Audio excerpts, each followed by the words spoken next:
Hello and welcome to another special episode of Mindspeak presented by Herald Global.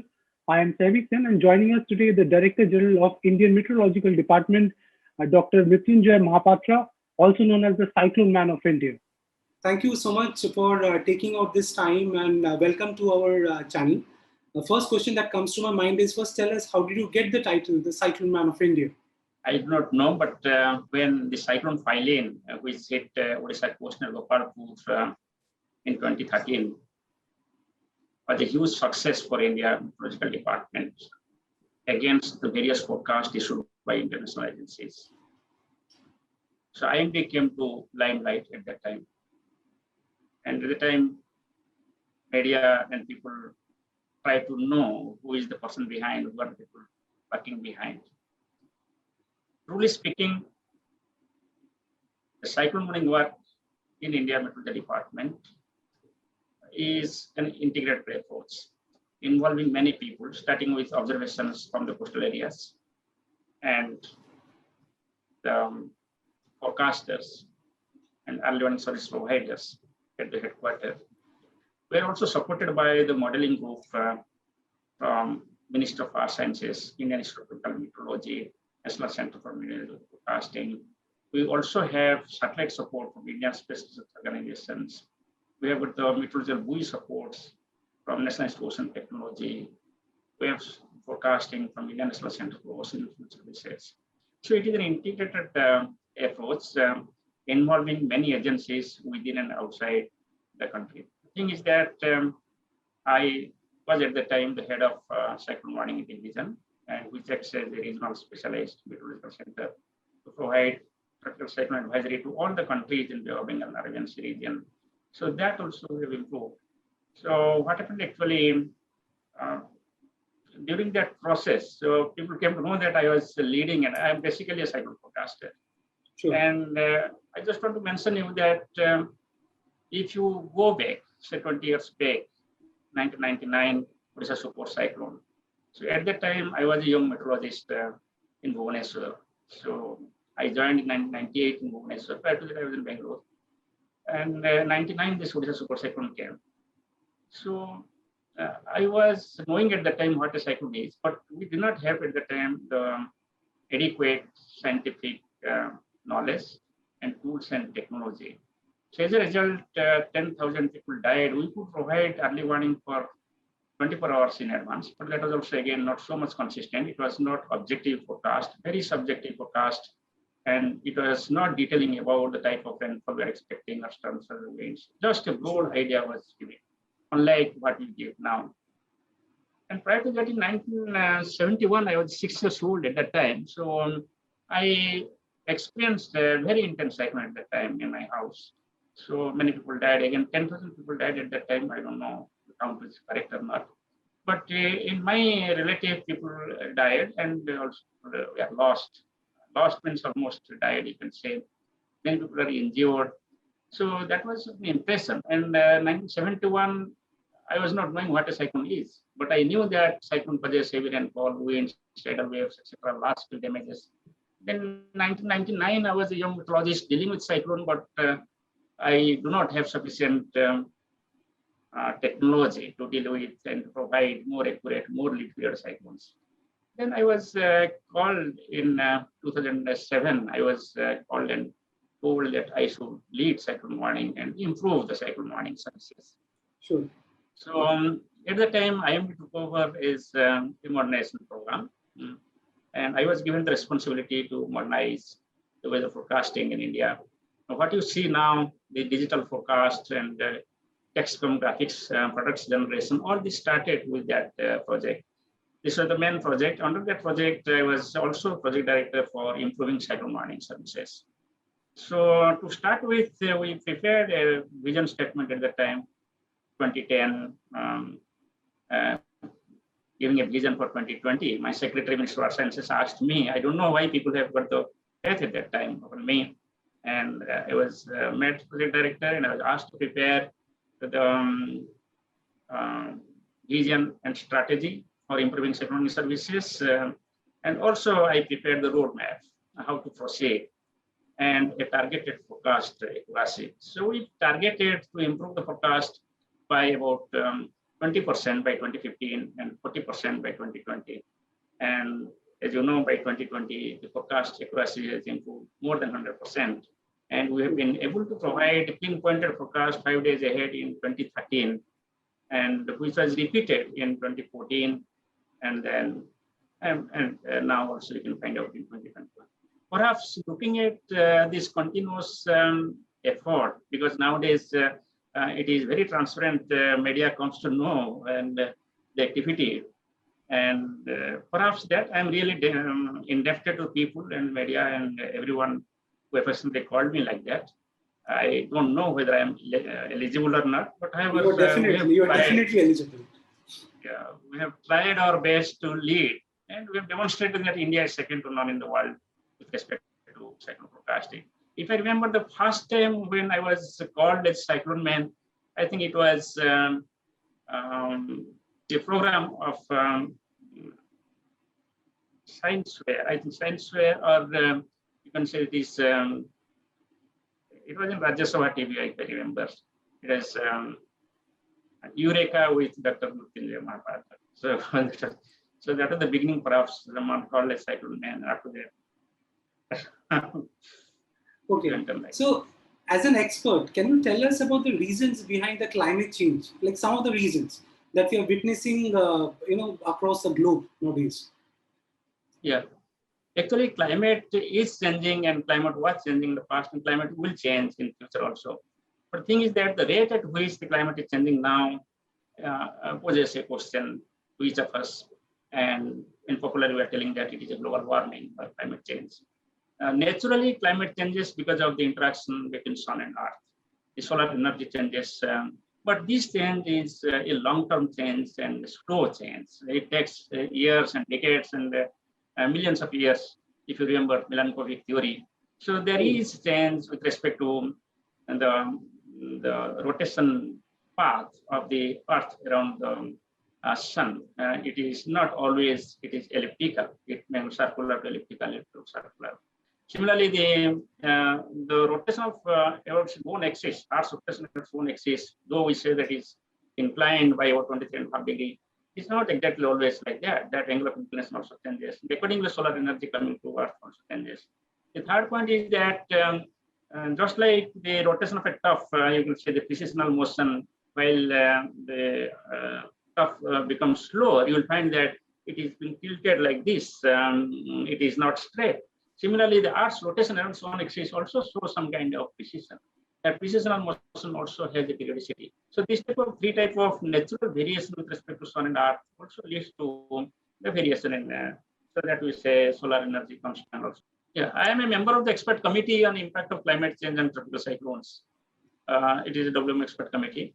So there, what we found is we examined the Atlantic, Pacific, Indian Ocean, and others. In Indian Ocean, we examined Bay of Bengal and Arabian Sea. What we found actually, globally, the number of intense cyclones, say for example, wind speed of 160 kmph or more cyclones, these cyclones are increasing. In most of the ocean basins, this is increasing, especially Northwest Pacific, North Atlantic, it is increasing. For Arabian Sea also, it is increasing. For Bay of Bengal, it is not increasing, but it remains same. It is not decreasing, neither increasing nor decreasing, it remains same. So Arabian Sea increase, we found that there is an increasing trend from 1990 onwards. So then we try to find out whether it can be attributed to the climate change. So we reviewed all the studies, we found that there is some kind of contradiction, but certainly it can be attributed to the climate change. So we concluded that yes, there is a rise, that the direction is sure. There is a rise in intense tropical cyclones over the Arabian Sea in recent decades since 1990, and it can be attributed to global warming with a low confidence, not with high confidence. It is mainly because there is no unanimity among the studies to say that yes, it is completely because of attribution, completely because of global warming. The second reason was that the number of cyclones which develop over Arabian Sea is not sufficient. It's very rare, actually. Out of 5 cyclones, 4 develop over Bay of Bengal, 1 develop over Arabian Sea.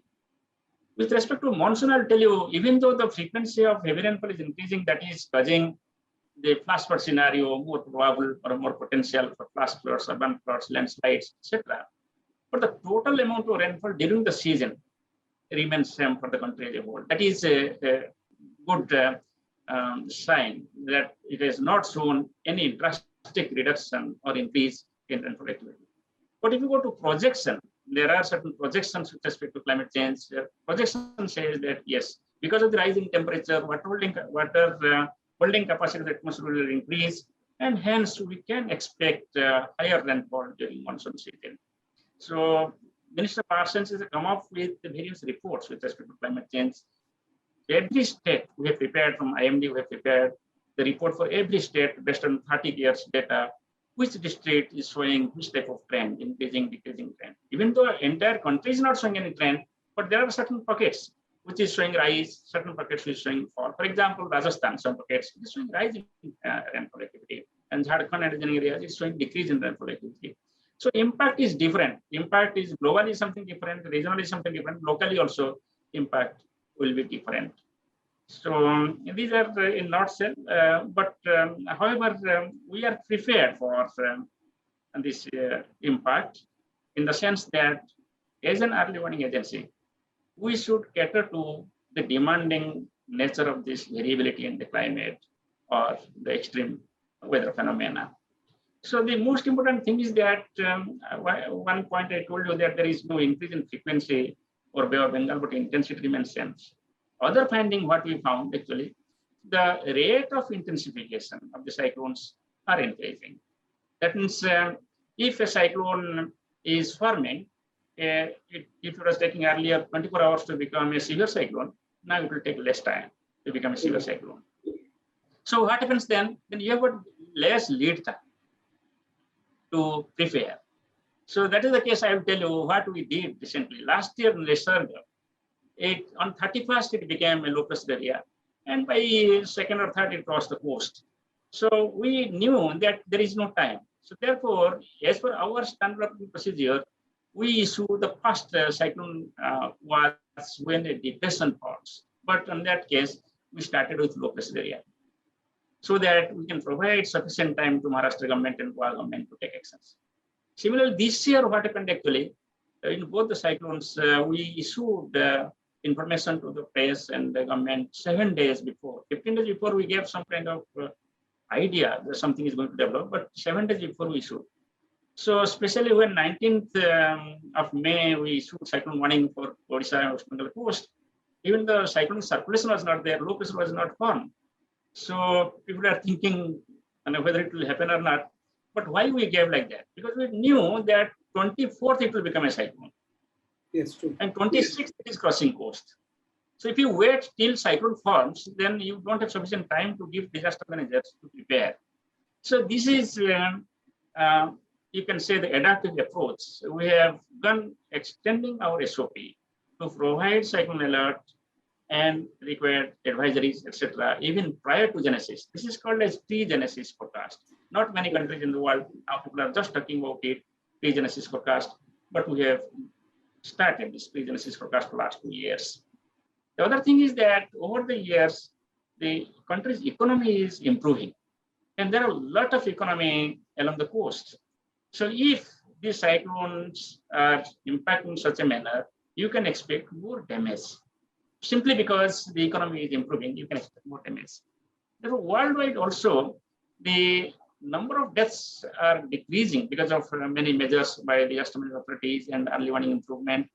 But damage to property is still increasing.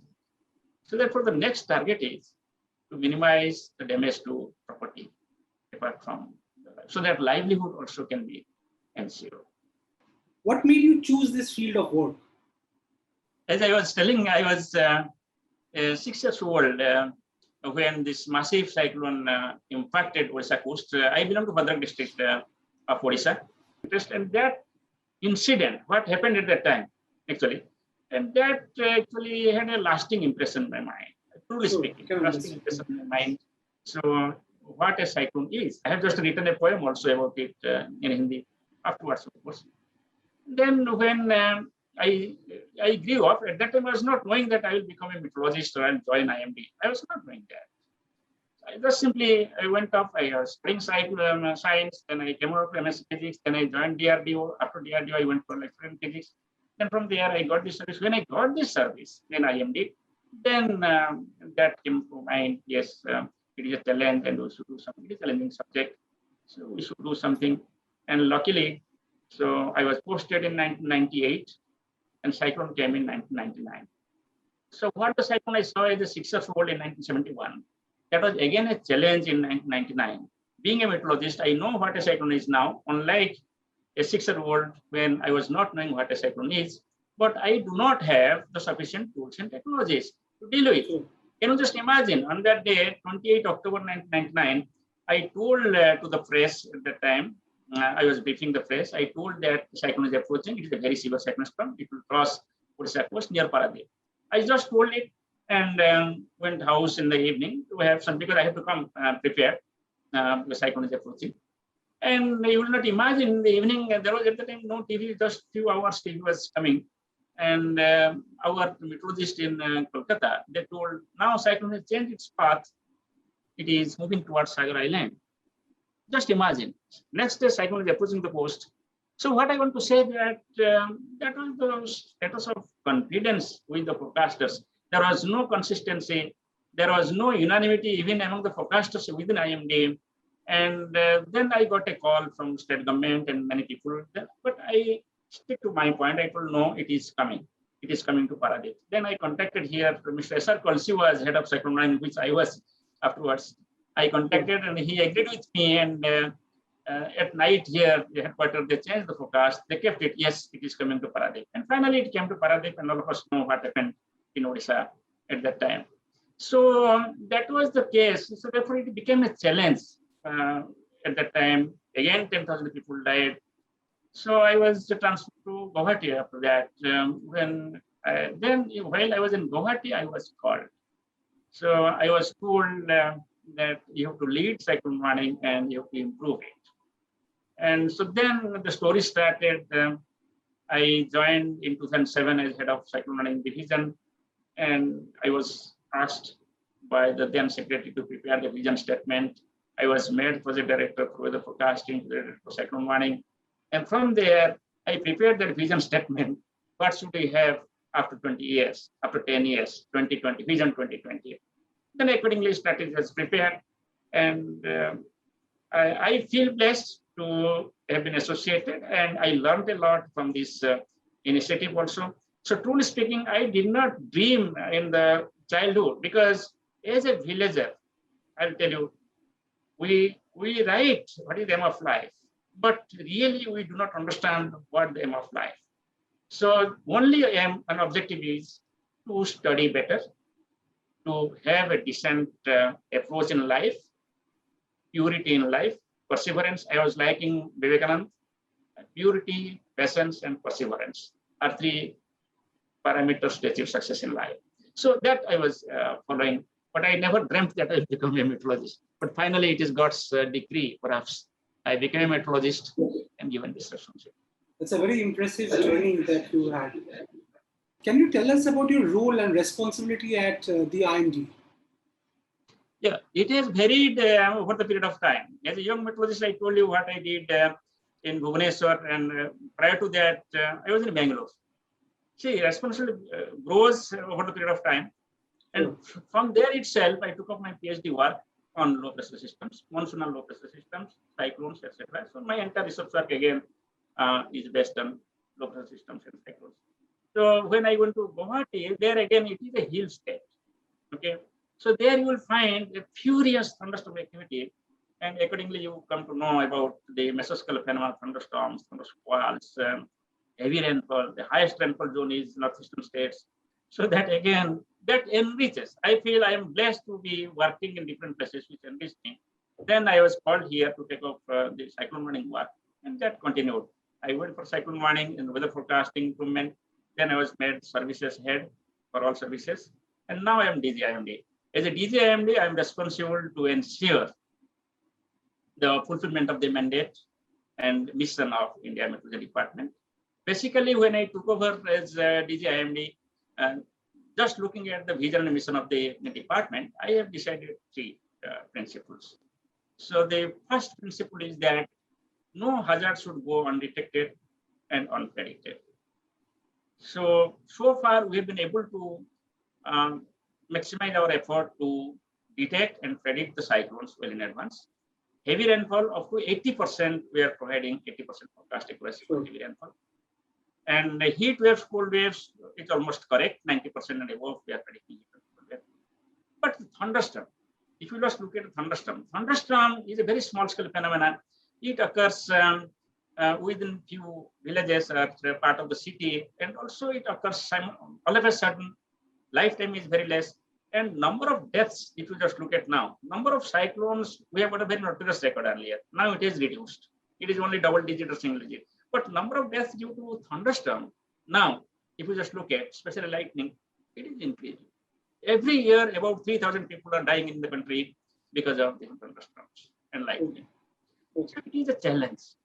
So target is to how to minimize this loss of life due to lightning and thunderstorms. The second objective is, it is little acronym type, just Har Har Mausam, Ghar Ghar Mausam.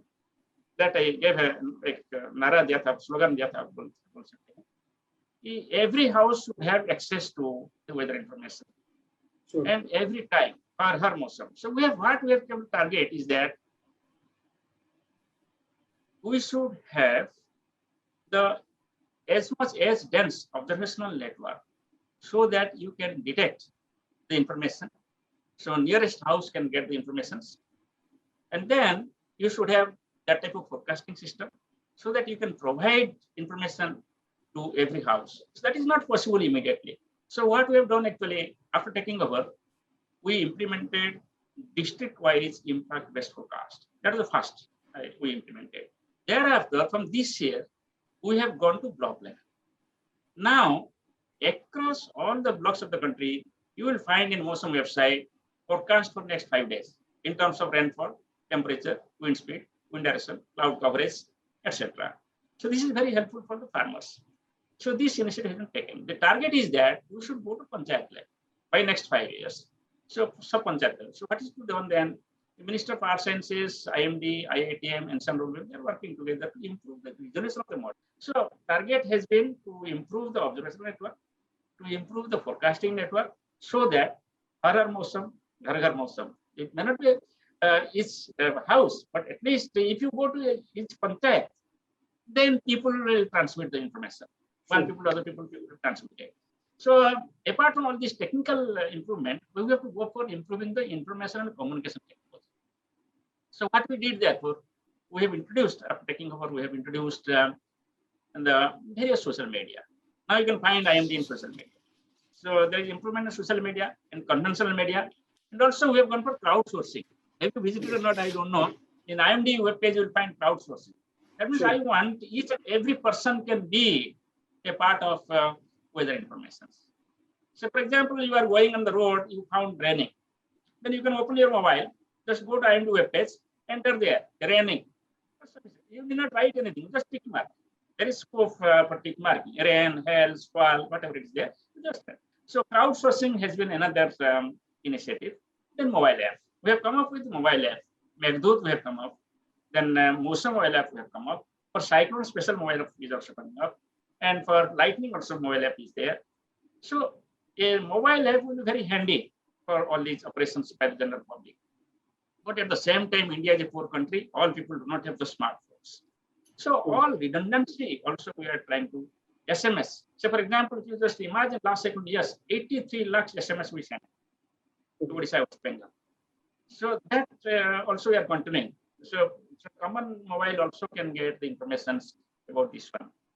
And then another initiative has been to provide the information at each and every stations. Now, 1,085 small towns and cities are getting now cast every 3 hours.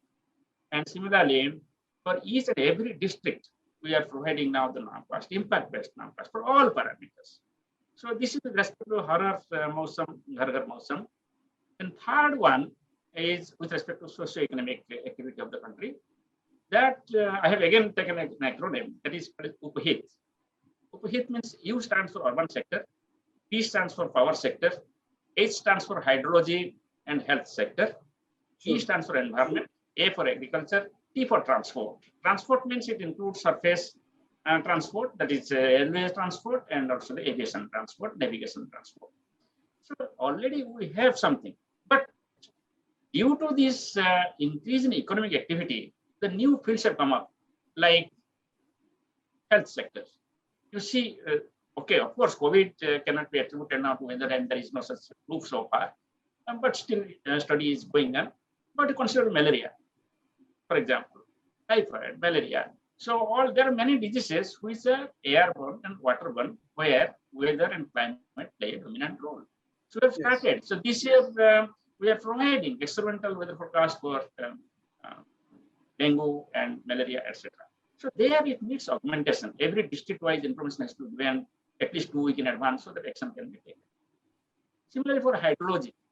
Hydrology means you have various types of floodings. One is the riverine flooding. Central Commission is providing forecast, but for that purpose we are providing 3 days. Now we are going for 5 days with improved accuracy.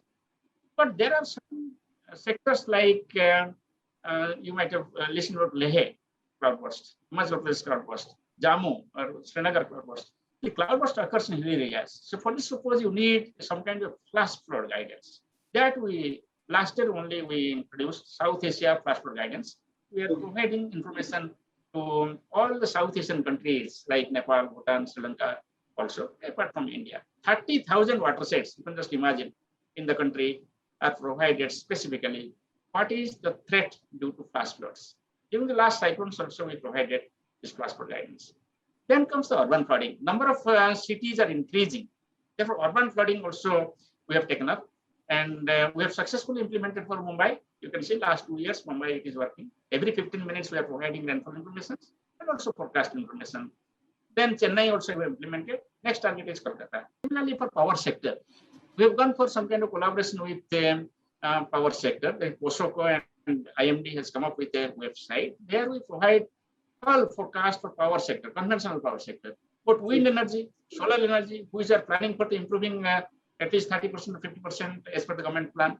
So there IMD also has to play a dominant role. So we are going to improve the forecast information for renewable energy sector, wind and solar, especially the Minister of Earth Sciences. So like this, for transport sector, if you just look at it is increasing. Udan scheme, so many airports are coming up. So IMD is gearing up to provide better information and timely information to all aircraft operators, to aeroplanes, and also the various service providers.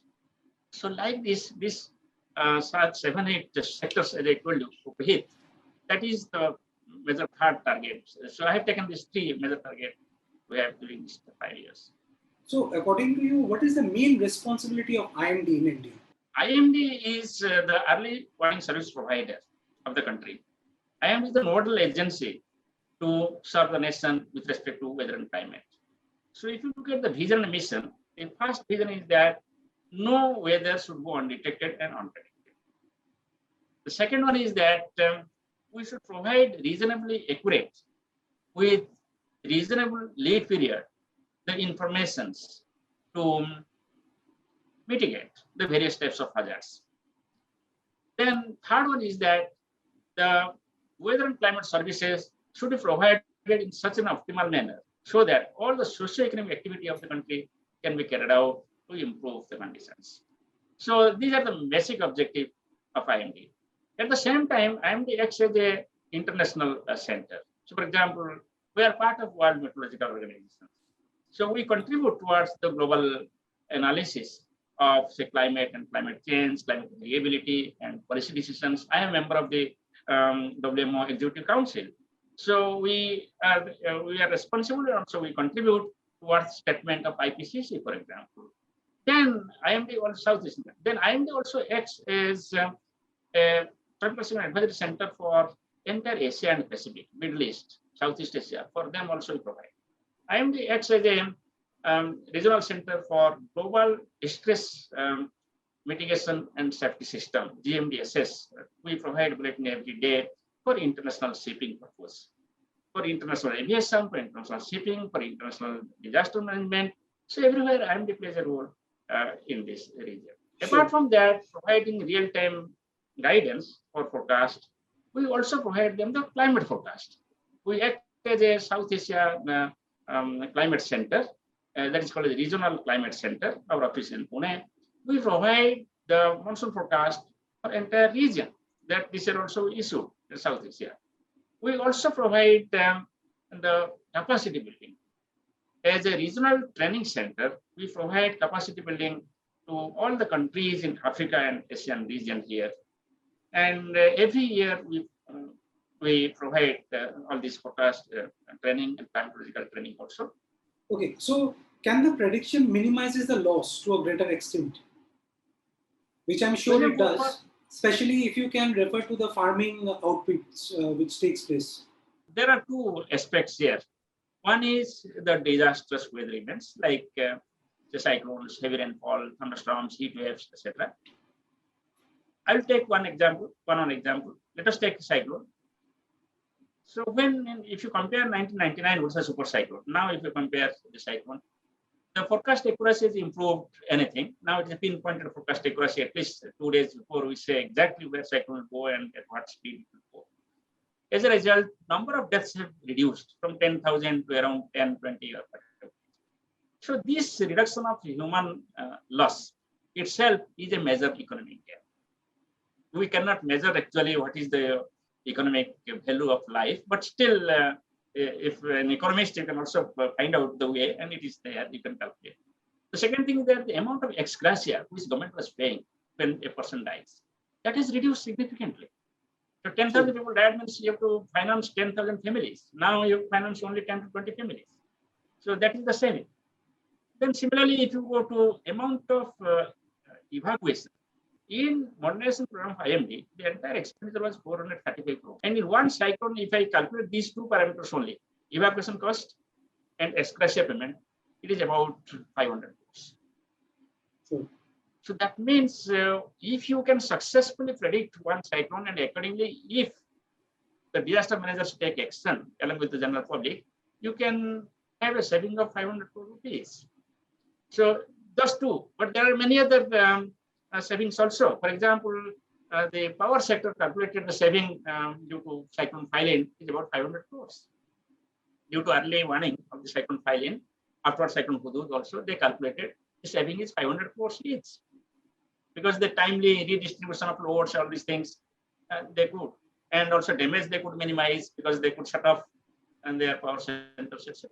So like that, there could be a huge saving because of the improvement. But only thing is that the forecast is not the only factor, but it is the primary factor. Everything starts after the forecast.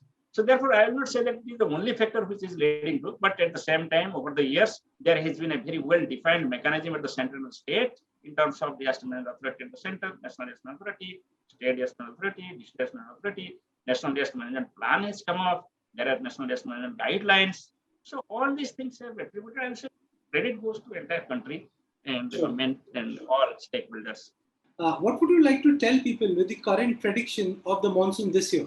This year, we have actually a seamless prediction system. That also, last year also, we are going for a seamless prediction system. First, we started with a seasonal forecast. The seasonal forecast issued on 16 April, we told that it will be a normal monsoon, 98% of the normal rainfall, and it will be uniformly distributed. Then it is good for farmers, we told. Then we reiterated on 1st June that it will be a normal monsoon again, but our probability has increased. We told it is 101%. It's not 98%, but 101% of the long period average. And along with that, what we have done this year new, that unlike previous years, we are issuing forecast only for country as a whole. We did not say what will happen in different parts of the country. But this year, if you just look at our forecast, we have given what is the expected spatial distribution of rainfall across the country. And accordingly, we have told that major part of the country will have good monsoon this year, except the northeastern states, Bihar, and adjoining areas, where we have the probability of below normal. Okay. So this type of specific forecast was not earlier. This has been introduced this year for the first time. Let us see what is happening. But this is the new initiative taken with respect to seasonal forecast. Then after that, we also took another initiative that, if you remember last year and previous years, we gave forecast only for the month of July and August. And that is again for the country as a whole. So this is again we decided that we will give the forecast for every month. Now we have given forecast for June. Then by end of June, we'll give forecast for July. By end of July for August. By end of August for September. And the special distribution will give. And as for June forecast, we have told that it will be normal rainfall forecast, normal rainfall. And especially East and Central India will have possibility of normal to above normal rainfall. And most probably it is going to happen, I feel, as it's proceeding, because monsoon is advancing as a normal manner. It is almost covered now on the central part of the southern peninsula. And we are expecting by 13th, entire East India will be covered and central part of the country also will be covered. Last year, we started this impact forecast for 25 cities, not for all districts. This year, we have decided for all districts across the country, we will provide what will be the impact of heavy rainfall when we predict heavy rainfall during this monsoon season. Then finally, when heavy rainfall is occurring, we will go for a 4-stage warning system. 2 days in advance, we will say, we will identify the potential area. Here, we are expecting heavy rainfall. That will be more focused after 12 hours, that is second stage.